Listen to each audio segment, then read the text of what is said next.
창세기 35장을 이해하기 위해서는요, 창세기 34장도 이해해야 돼요. 창세기 34장에 무슨 일이 벌어졌냐면 야곱의 딸 디나가 성추행, 성폭행을 당합니다. 우리 청소년들이 2부 오후 모임 때 성경을 읽어요. 이제 창세기 끝나고 이제 사도행전이 있는데 우리 어른들보다 낫습니다. 근데 이런 본문이 있는 걸 보고 청소년들이 좀 놀랐다 그래요. 이런 것도 있어요. 성경은요, 사람의 민낯을 그대로 드러내요. 사람이 별거 없거든요.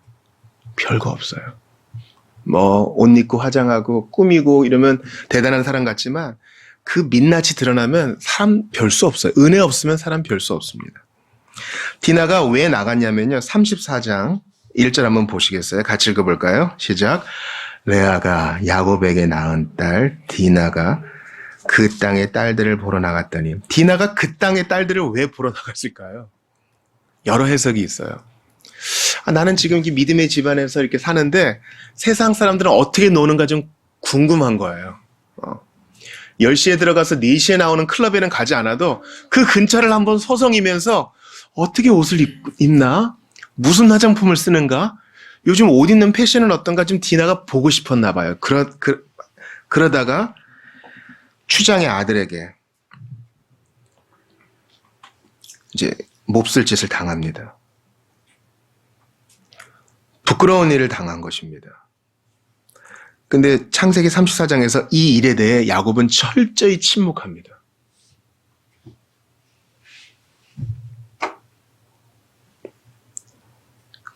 그리고 오히려 야곱의 아들들이 길길이 날뛰죠. 그래서 거짓 맹세를 하게 합니다.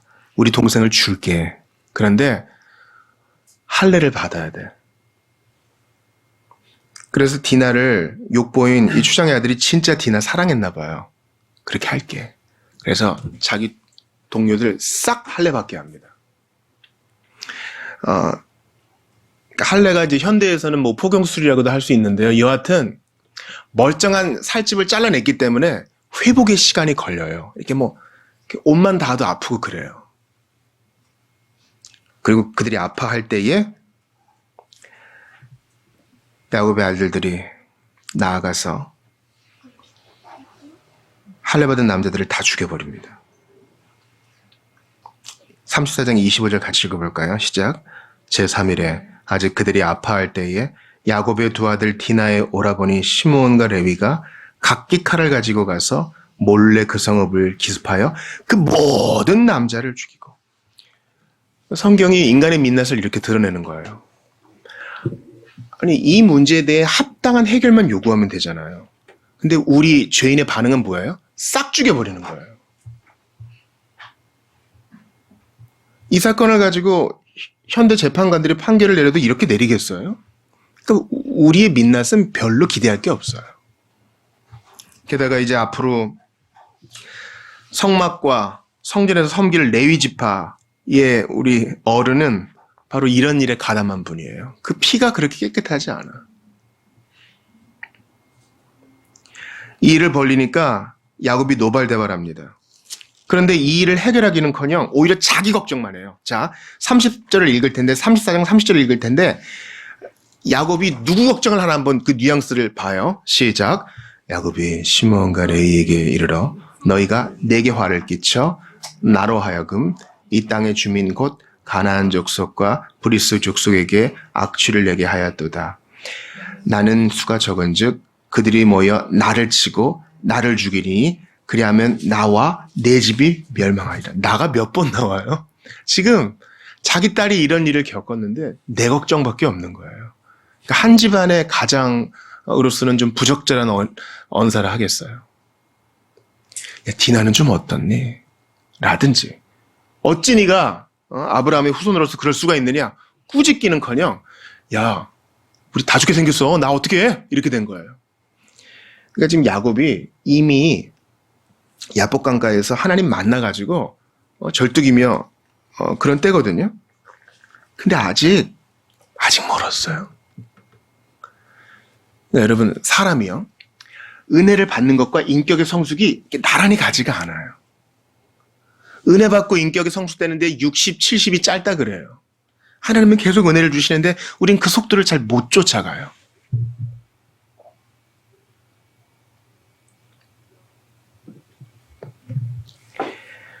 이런 일이 안 생길 것 같거든요. 왜냐하면 34장 바로 전장 33장을 보세요. 야곱이 에서를 만나가지고 조금 두려워했지만 완전히 화해를 합니다. 33장 4절 같이 읽어볼까요? 시작. 에서가 달려와서 그를 맞이하여 안고 목을 어긋 맞추어 그와 입 맞추고 서로 우니라. 장정들이 있는 거 봐가지고 복수할 줄 알았는데 야복강에서 하나님이 야곱을 만나준 이후로 일이 완전히 바뀌어요. 걱정했던 것 이제 하나도 이제 필요가 없게 되었어요. 에서가 같이 가자 그러는데 야곱이 안 가요. 시간을 버는 걸까요? 믿지를 못하는 걸까요? 저희는 따로 머물겠습니다. 결국 에서와 합치지 않아요. 화해는 했지만 아직까지 내가 믿는 구석을 좀 확보하고 싶은 거예요. 그 사람이 은혜를 받아도요, 변화되는데 시간이 걸려요. 몇십 년이라도 걸려요. 바로 33장 앞절도 봅시다. 32절에 야복강가에서 하나님의 사자와 또는 하나님과 밤새도록 씨름한 다음에 드디어 그의 이름이 바뀝니다. 29절, 30절 같이 읽습니다. 시작. 야곱이 청하여 이르되 당신의 이름을 알려주소서. 그 사람이 이르되 어찌하여 내 이름을 묻느냐 하고 거기서 야곱에게 축복한지라. 그러므로 야곱이 그곳 이름을 브니엘이라 하였으니 그가 이르기를 내가 하나님과 대면하여 보았으나 내 생명이 보존되었다 함이더라. 여러분 밑줄 한번 쳐보세요. 하나님과 대면하여 보았다. 이러면 대단히 은혜 받은 거 아니에요? 체험이 대단한 거 아니에요? 엄청난 경험한 거 아닙니까? 그런데도 인격이 자라가는데, 신앙 인격이 자라가는데 아직 좀 부족하고 시간이 좀 필요해.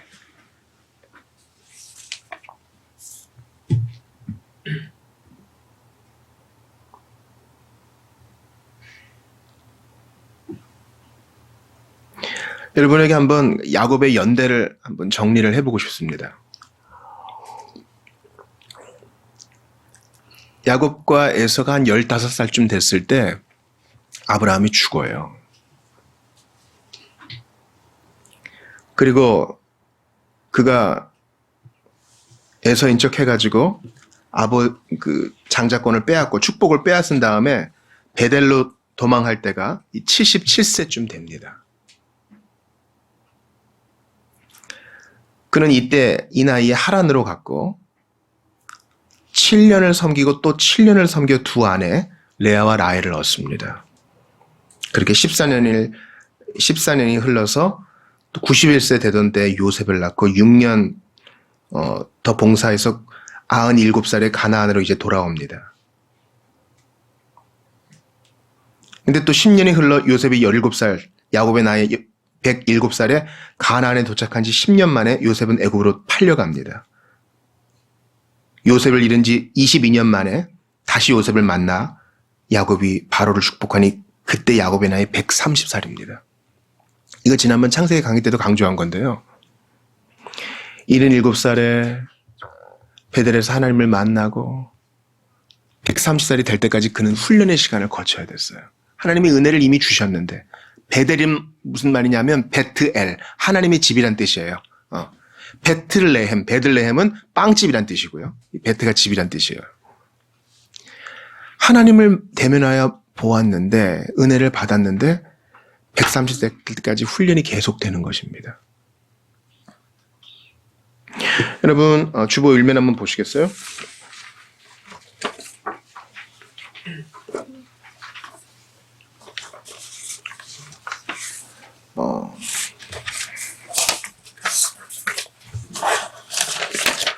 주보 일면 보시면은 간략한 지도가 나와 있습니다. 바단 아람의 평원이라는 뜻이죠. 거기 밑에 하란이 있고 여기서 아브라함도 가나안 땅을 향해 왔고요. 그 밑에 이제 유프라테스 강이 있습니다. 쭉 내려오면은 그 왼쪽에 키프로스 섬이 보이죠. 그 다음에 길라앗산 옆에 이제 갈릴리 호수, 갈릴리 바다가 보이고요. 브니엘, 야곱이 하나님을 만난 곳이죠. 그 밑에 사이가 보입니다. 세금과 베델, 오늘 본문에 장소인 것입니다. 하란에서 분이엘까지, 하란에서 베델까지 한 900km 정도 된다고 해요. 이 긴 시간과 긴 여정을 통해서 야곱은 조금씩 나아집니다. 우리가 원하는 간직은 뭐예요? 이런 일을 겪어서 모든 일이 해결되고 이후로 행복하게 살았답니다. 디즈니의 동화는 이렇죠. 그러나 그렇지 않아요. 실전은 다른 거예요. 시간이 필요합니다.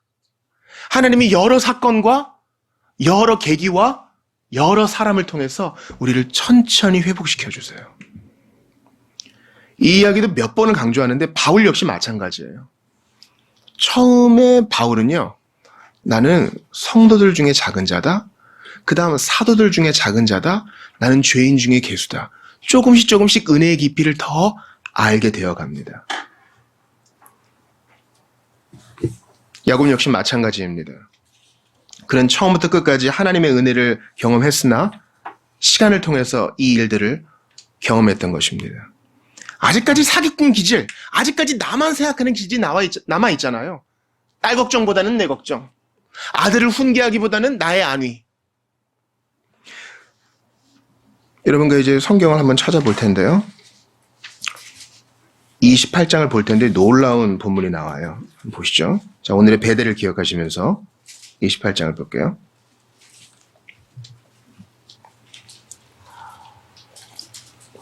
자, 27장에서는 야곱이 거짓말로 형의 장자의 축복을 다 받습니다. 그리고 이제 편애하는 어머니가 그를 삼촌 집으로 보내죠. 그렇게 집을 떠나요. 에서는 다른 아내를 맞이합니다. 그때 이제 야곱이 900km 정도 이제 올라가야 되니까 노숙을 할 거 아니에요. 그때 뭐 여관이나 숙소가 있는 건 아니니까. 10절 이하에 보면 야곱이 베델에서 꿈을 꾸는 것이 나옵니다. 야곱이 브엘세바에서 떠나 하란으로 향하여 가더니 한 곳에 이르러는 해가 진지라. 거기서 유숙하려고 그곳에 한 돌을 가져다가 베개로 삼고 거기 누워 자더니, 같이 봅시다. 꿈에 본즉 사닥다리가 땅 위에 서 있는데 그 꼭대기가 하늘에 닿았고, 또 본즉 하나님의 사자들이 그 위에서 오르락내리락 하고, 또 본즉 여호와께서 그 위에 서서 이르시되 나는 여호와니 너의 조부 아브라함의 하나님이요 이삭의 하나님이라. 내가 누워있는 땅을 내가 너와 네 자손에게 주리니 내 자손이 땅의 티끌같이 되어 내가 서쪽과 동쪽과 북쪽과 남쪽으로 퍼져 나갈지며 땅의 모든 족속이 너와 내 자손으로 말미암아 복을 받으려. 더 볼게요. 내가 너와 함께 있어 내가 어디로 가든지 너를 지키며 너를 이끌어 이 땅으로 돌아오게 할지라. 내가 내게 허락한 것을 다 이루기까지 너를 떠나지 아니하리라 하신지라. 야곱이 잠이 끼어 이르되 여호와께서 과연 여기 계시거늘 내가 알지 못하였도다.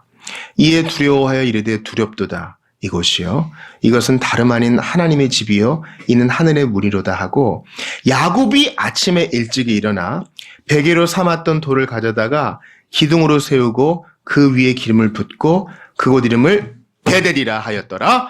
이 성의 옛 이름은 루스더라. 그러니까 35장의 그 베델이 바로 여기 베델이에요. 그리고 야곱이 서원, 바우, 맹세를 합니다. 그 다음도 봐요. 20절 시작.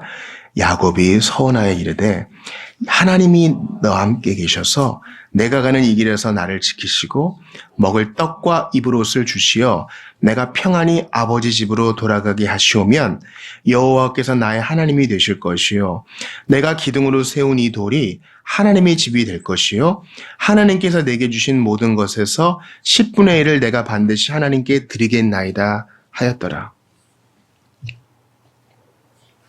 야곱이 이 소원을 자발적으로 안 지켜요. 우리랑 너무 비슷해요. 곤경에 처할 때는요, 지금 뭐 집도 절도 없이 집을 떠나 도망가는 거잖아요. 이때는 뭐 못할 말이 없어. 이것만 해주시면 이렇게 하겠습니다. 우리가 정말 급할 때는 막 남발하잖아요. 근데 지금 야곱이 큰 때를 이루었어요. 자녀도 많고 가축도 많고 재산도 많은데 베델로 안 가. 지금 이 28장의 서원이 이루어진 후 몇 년 지났습니까? 최소한 20년은 지난 거예요. 창세기 31장 41절 한번 읽어볼게요. 31장 41절. 31장 41절. 자, 이제 야곱이 라반의 집에서 큰 때를 이루어요. 하나님이 복을 주셔서. 야곱이 잘해서가 아니라 하나님이 야곱에게 하신 약속 때문에 그가 하는 모든 거에 복을 줘요. 뭐 아롱진 것끼리 교미해가지고 아롱진 게 나오고 그런 거 말도 안 되는 거예요.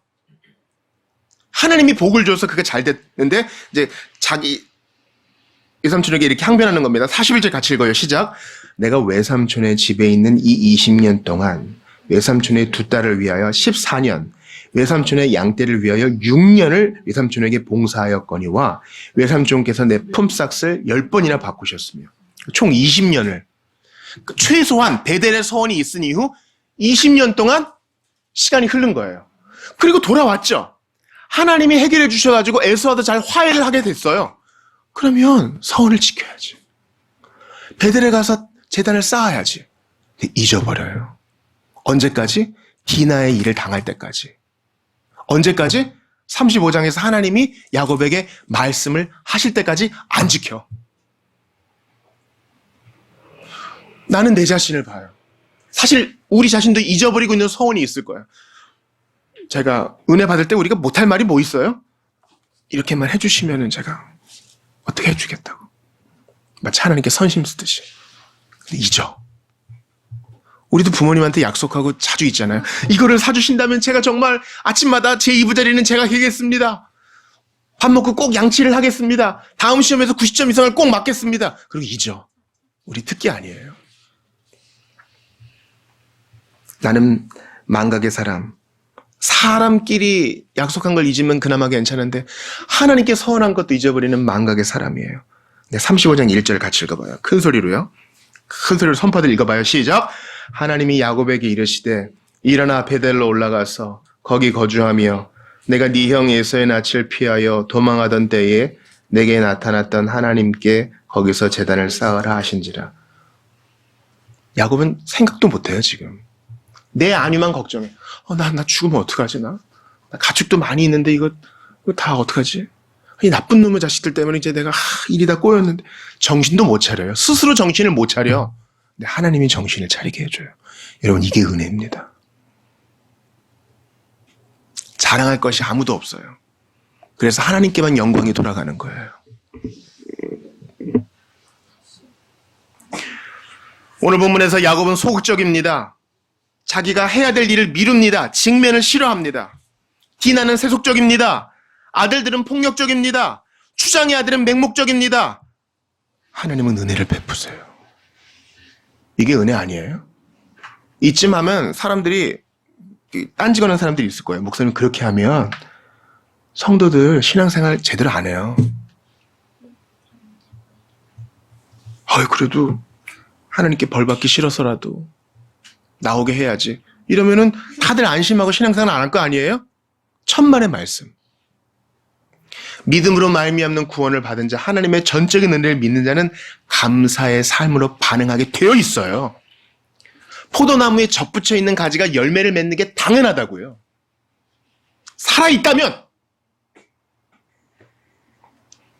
그리고 주님은 이 35장의 문맥에서 야곱을 꾸짖지 않으세요. 야, 왜 그랬냐? 이러지 않으세요. 야, 20년 동안 훈련이 덜 된 거야? 한번 굴려봐야겠어?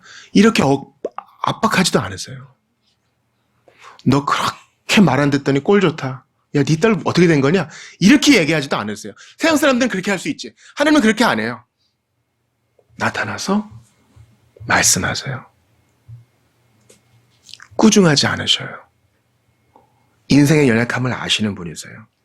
그동안 야곱이 얼마나 많은 일들을 겪었습니까? 자, 야곱은 에서와 쌍둥이죠. 누가 바깥을 좋아해요? 누가 바깥을 좋아합니까? 에서는 바깥을 좋아해. 야곱은 어디를 좋아해? 집안을 좋아하는 사람이야. 근데 그 집을 좋아하는 야곱이 자기 꼼수를 부려가지고 야전 생활을 그렇게 하게 됐어요. 밤낮으로 이슬을 맞으면서 양떼를 돌봤다 그러잖아요. 또 그렇게 좋아하던 어머니를 집을 떠나면서 다시는 못 봐요. 집을 떠날 때만 해도 에서의 화가 가라앉으면 또 만날 수 있겠지. 아니요. 그게 마지막이야. 우리의 꼼수는 이렇게 자충수를 두는 거예요.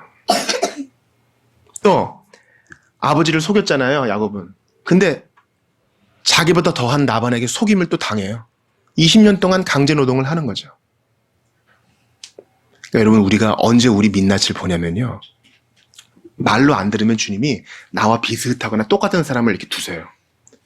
우리가 보통 부딪히는 사람이 누구냐면 나랑 기질적으로, 형질적으로, 나쁜 습관, 나쁜 죄질이 비슷한 사람이 딱 있으면 부딪히거든요. 그게 내 모습이어서 부딪히는 거예요. 그렇게 나를 보게 하세요. 뛰는 야곱 위에 나는 라반을 주셔서 속임을 당하면서 깨닫게 하셔요. 또 야곱이 어떻게 자기 아버지 이삭을 속입니까? 이렇게 에서의 옷을 입고 어머니가 시켜준 대로 이렇게 털로 가죽으로 해가지고 아버지가 못 보니까 그걸로 속이죠. 마찬가지로 그도 삼촌에게 똑같이 레아가 가리게 한 것을 라헬로 착각하여 속임을 당합니다. 똑같이 당하는 거예요. 그렇게 훈련을 받아요.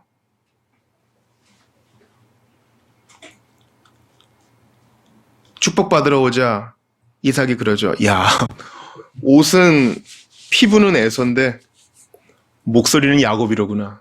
이 옷으로 속이죠. 나중에 야곱도 요셉의 옷으로, 피 묻은 옷으로 당신 아들 죽었습니다. 이렇게 속임을 당합니다. 험난한 세월을 보내죠. 그렇게 하나님은 하나씩 둘씩 깨닫게 하세요. 그럼에도 계속 은혜를 주셔서 그를 번창하게 하시고 자녀도 많게 하시고 그로 하여금 깨닫게 하십니다. 하나님의 은혜로운 주권입니다. 스스로 깨달아 알게 하십니다. 우리를 설복해 하시는 것입니다. 제가 어제 수련회 때도 말씀드렸는데 잔소리와 강압으로 너 그러면 죽어. 너 그러면 집안 2대 3대의 우환이 있을 거야. 물 근처에 오래 가지 마. 오래 물 근처에 가면 크게 당할 거야. 이렇게 두려움으로 일하시는 분이 아니세요. 말씀으로 가르치시고 설득하시는 분이세요. 사랑으로 감동케 하셔서 야곱 보세요. 하나님이 말씀하시니까 맞아. 그때 내가 그랬지. 35장 2절 봅시다. 이제야 깨달은 야곱이 가족들을 깨웁니다. 시작. 야곱이 이에 자기 집안 사람들과 자기와 함께한 모든 자에게 이르되 너희 중에 있는 이방 신상들을 버리고 자신을 정결하게 하고 너희들의 의복을 바꾸어 입으라. 실제로 라헬이 우상 가지고 가다 걸렸잖아요. 끝까지 그냥 발뺌해가지고 큰일이 생기진 않았지만요. 안장 밑에 다 감추어두고 지금 몸이 안 좋아서 내릴 수 없다고. 그러니까 믿음의 가문에 이방 신상들이 있었던 거예요. 사랑하는 여러분, 얼마나 얄미워요. 야, 20년 동안 그렇게 훈련을 받았는데 아직도 못 깨달아? 참 답 없다. 근데 그게 내 모습이에요. 그리고 이 답 없는 우리에게 하나님은 끝까지 참으시며 깨닫게 하십니다. 너 한번 인생 철퇴를 맞아봐야겠어. 이렇게 하지 않으시고 말씀하여 가르치십니다. 하나님이 야곱에게 이르시되 우리 하나님은 좋은 분이세요. 그게 복음이에요. 주 예수 그리스도 안에서 오늘도 우리에게 말씀으로 감동 주시어 변화되게 하십니다. 그러니까 오늘 암송선곡 읽어봐요. 이 암송선곡이 진짜예요. 고린도전서 15장 20절입니다. 같이 읽어봐요. 시작. 그러나 내가 나된 것은 하나님의 은혜로 된 것이니 내게 주신 그의 은혜가 헛되지 아니하여 내가 모든 수고보다 더 많이 수고하였으나 내가 아니 오직 나와 함께 하신 하나님의 은혜로라. 아멘. 야곱 고생 많이 했어요. 그가 고생 많이 해서 이렇게 신앙 인격이 바로를 축복할 정도로 자란 게 아니라 오직 하나님의 은혜인 거예요. 2024년 1월이 이렇게 저물어 갑니다. 오직 하나님의 은혜에 기대는 여러분 되시기 바라요. 제가 보통 이제 수원에 갈 때는 대중교통으로 가면서 책도 읽고 혼자만의 시간을 즐기는데 퇴촌에 사시는 그 교회 교우가 저를 라이딩을 해주시게 돼요. 그러면 이제 꼼짝없이 차 안에서 같이 이제 얘기를 해야 되잖아요. 근데 한 번은 그래 보고 싶었어요. 왜냐하면 교우들이 생각하는 교회에 대해서 한번 들어보고 싶었거든요. 그래서 갈 때, 올 때 다 그 안집사님이란 분과 교제를 했습니다. 너무 좋았어요. 비록 귀에서 피는 났지만 너무 좋았습니다. 이분의 신앙의 이력을 보니까 우리 모두와 마찬가지로 여러 교회를 거쳐서 현재의 교회에 안착하게 된 거예요. 그런데 자기가 7년 동안 집사로서 너무 힘든 시기를 버텨야만 됐대요. 젊은이들이 많은 교회였는데 자기가 그나마 나이가 있는 사람이었고 그만 교역자가 자리를 비워버렸대요. 담임 교역자가. 그래서 코로나 기간도 겹쳐가지고 여기서 모였다가 저기서 모였다가 어떻게든 격려하면서 교회를 유지시켰다는 것입니다. 정말 힘들었다고 합니다. 그래서 제가 어떻게 그렇게 견디셨어요? 그러니까 이분이 참 놀라운 말씀을 하세요. 내가 나갔어도 누군가에게 버틸 힘을 주셔서 공동체를 유지시켜 주셨을 것입니다. 그리고 때가 되어 해산시키셨을 것입니다. 이 하나님의 주권 앞에 엎드리는 그분의 겸손함에 제가 큰 도전을 받았습니다. 하나님은 이런 분이세요. 나 없으면 큰일 나. 그게 아니에요. 누군가에게 또 은혜를 주셔서 견디게 하시고 이겨내게 하십니다. 우리 하나님이 주시는 은혜에 가슴 벌려 반응하는 우리 모두가 되기를 바랍니다. 그러니까 잘 들으세요. 죄책감 가질 필요 없어요. 수치심에 몸서리 칠 것도 없어요. 우리 다 그놈이거든요. 하나님이 은혜 주시면 다 하나님의 동일한 천국 시민인 거예요. 살인자였던 바울에게도 은혜 주셨고 거짓말장이었던 자에게도 은혜 주셨고 매국노였던 세리에게도 은혜 주셨던 주님은 오늘도 지금도 은혜를 통해 일하시니 그 은혜 앞에 반응하여 감동으로 주님 섬기며 성령의 감동으로 인내해 나가며 성령께서 주시는 은혜로 이겨내는 여러분들 되시기를 주의 이름으로 축원합니다. 우리 같이 주신 말씀 붙들고 기도하겠습니다. 하나님께 감사합니다. 오늘도 저희에게 이 야곱의 생애를 통해서 내 자신을 보게 하셨습니다. 오늘도 끝까지 은혜 주시고 기다리시는 주님을 통해서 저에게 깨달음을 주셨습니다. 간절히 기도하오니 처음부터 끝까지 하나님의 은혜에 기대는 저희가 되게 하소서. 하나님 아버지 감사합니다. 처음부터 끝까지 하나님의 은혜입니다. 수치심과 죄책감은 십자가에서 그리스도가 모두 해결하셨으니 이제 참 부끄럽지만 담대히 은혜를 붙들고 20년이 무엇입니까? 2000년도 기다리신 주님 앞에 믿음으로 나아갈 수 있도록 도와주시옵소서. 우리는 금방 삐져서 금방 마음 상해서 누구에게 선대하다가 금방 호의를 거두어 버릴 때가 많습니다. 그러나 하나님은 참으로 자비로우셔서 끝까지 은혜를 베푸시니 죄인의 하나님, 과거 있는 자들의 하나님, 연약한 자들의 하나님 홀로 영광을 받으시고 그리스도 예수 안에서 그 은혜를 베푸시는 주님만 의지하는 우리 모두가 되게 하여 주시옵소서. 이런 급진적인 은혜를 주시오니 급진적으로 순종하여 주님과 동행하는 우리 모두가 되게 하여 주시옵소서. 이어지는 성찬 가운데 함께하여 주옵소서. 주 예수님 이름으로 기도드리옵나이다. 아멘.